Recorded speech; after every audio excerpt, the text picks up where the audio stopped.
Passengers from other countries landed together with 81 Singaporeans and dependents returning from the Middle East this morning.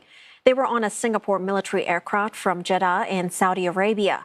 This is the fourth repatriation flight mounted by the Foreign Affairs Ministry and the second via an RSAF airplane. Xia was at Changi Airport. A long-awaited journey back home for many of these passengers, with it having been about 2 weeks since the latest conflict in the Middle East began. This time round, around 40 of those on board are Singaporean students studying in the region. In the Middle East, I was finishing out my studies, my A-levels, and being with my family.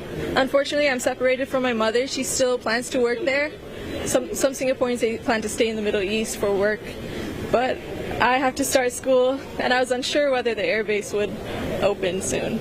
I was very scared, and it was more nervous because of the uncertainty of the conditions and the situation and how long it may, cool down. So yeah, I was just scared, and for the safety of the Singaporeans. But thanks to MFA and everyone that was part of the team, really helped us, give us reassurance. Yeah.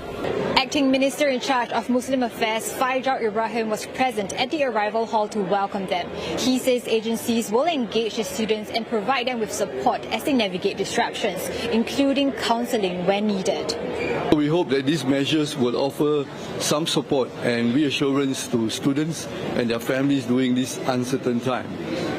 I want to stress that the situation in the Middle East remains uncertain. This episode is a reminder that circumstances abroad can change very quickly.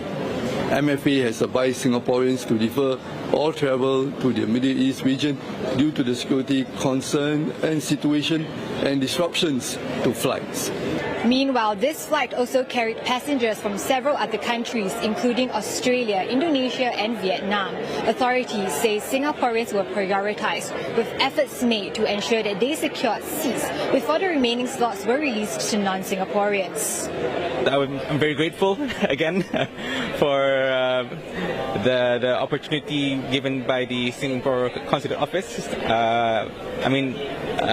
It's one thing to provide a evacuation flight for your own citizens, but it's another thing to provide an evacuation flight for citizens of neighboring countries as well. The only challenge really right now in Saudi Arabia is fairly safe, but the closure of the airspace has really conditioned everyone's life, and so it's great of the Singaporean government to have organized this. So thank you to the SAF and the MOI to put this together. It was really great. It gave a lot of options to other people, even from outside of Singapore, like myself. With this arrival, Singapore's repatriation efforts for now have concluded.